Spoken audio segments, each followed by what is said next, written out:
Pipitasin po natin yung patola at mailuto sa pansit Mickey. Woo!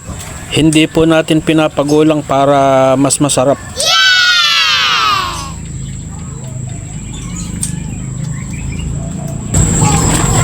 Lulutuin natin sa pansit Mickey.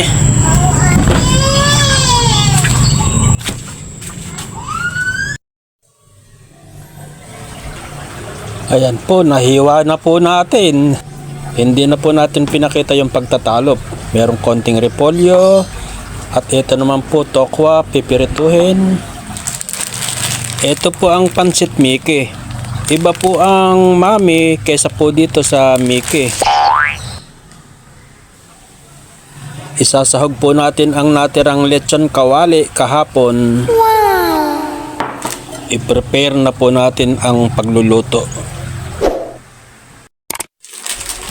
Pag ako po ay nagluluto ng Mickey, hinuhugasan ko po ito. Kita nyo po, dilaw na dilaw siya. Gusto ko po kasing hugasan siya, lalamutakin ko ng ganito.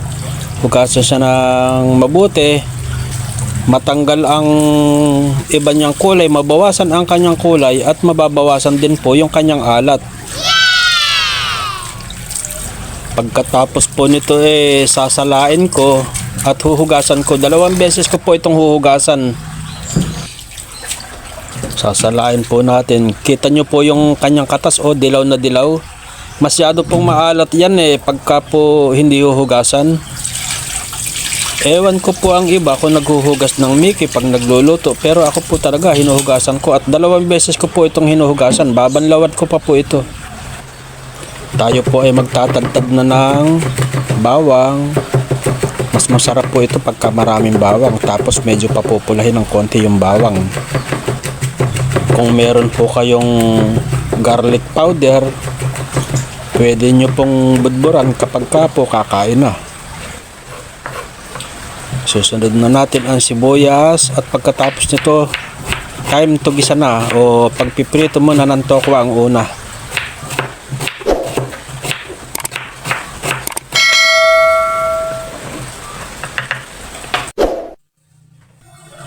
Pipirituhin po muna natin ang tokwa hanggang sa mag golden brown. Ayan po, at isusunod na naman natin ang natirang lechon kawali.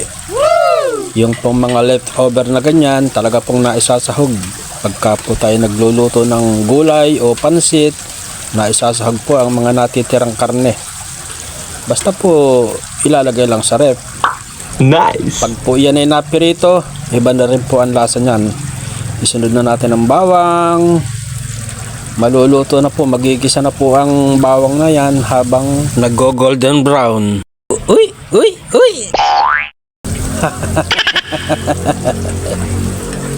Sibuyas. Magiging caramelized na po ang sibuyas na yan habang hinahalo-halo. Manamis-namis po ang sibuyas pagka nagiging caramelized ng konti sa pagsasangkot siya.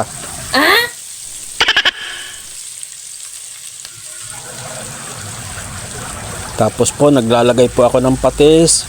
Kailangan po ang patis maluluto. Ayan, niluluto ko po yan para po sumisingasing. Hindi po siya hilaw. Ayan, luto po yung patis. Iba po ang lasa ng patis pagluto po siya sa ating nilulutong ulam sa pagsasangkot siya. Uunahin po natin ang Mickey para maluto po siyang mabuti. Kasi po hindi yan basta-basta naluluto. Hindi po siya katulad ng mami na buhusan lang ng kumukulong sabaw, naluluto na po. Pero ito pong Mickey, matigas po yan at hindi po masarap pagka babanlian lang, kaya kailangan po inuuna po siya. Bukod po sa pagkagulay ang inuna, masyado pong malalasak ang gulay, kaya gulay po ang huli, lalo na po repolyo at patola. Napakadali niya pong maluto. Hindi naman po masarap pagkalambot-lambot ng mga gulay. Tapos po lalagyan ng sabaw. Gusto ko po yung maraming sabaw Yan naman po pag pinuno ng sabaw, mag-aabot-abot din naman po yan.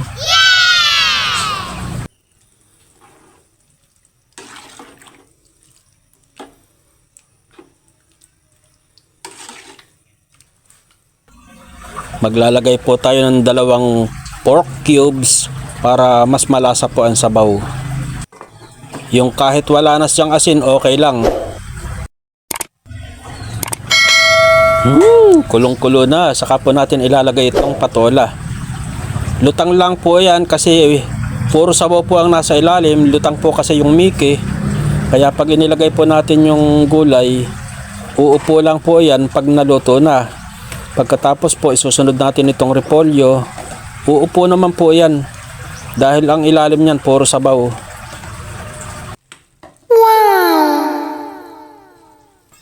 Ilubog natin. Mas gusto ko din po ito kaysa sa lomi. Ang lomi po kasi ang lalaki. Ayaw ko po ng masyadong malalaki. What? Ayan na. Iba po ang amoy niya. Talagang amoy ng Mickey. Iba po talaga kaysa sa mami. At ito po talaga napakahilig ko po sa ganito. Kahit po walang kanin, meron lang tinapay, tasty, kahit wala pong palaman. Okay lang po sa akin. Masarap pong papakin ito Ang sarap pong papakin ng Mickey. Pwede rin po siyang merienda. Mas gusto ko po ito kaysa sa mami at lomi. Woo! Makakakain na. Ayan na, luto na. Ang bango, ang sarap po ng sabaw nito. Tikman nga natin. Takpan muna natin sandali para kumulo. At ayan na.